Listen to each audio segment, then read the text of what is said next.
روم اللحول، وصفة خبز على الطريقة القبائلية بتعقد. لهالوصفة لازم لنا خضرة، رح احط لكم اياهم بالكابشن، انتم فيكم تستعملوا الخضرة الموجودة عندكم بالبيت.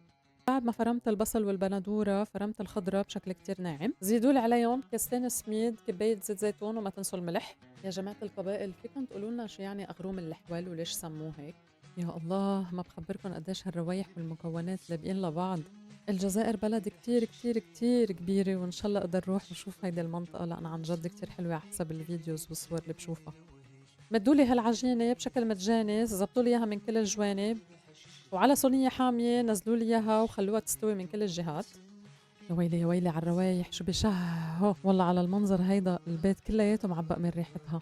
ولأني كتير بحب زيت الزيتون جبت القنينة من منطقة القبائل، عبيت الكاسة زيت، غمست الخبز فيها، وما بخبركن قديش طيبة. ولأني بحب اللبنة حطيت عليها لحسة، يا سلام. هلا قولي لي، حتشجعوا تسووها؟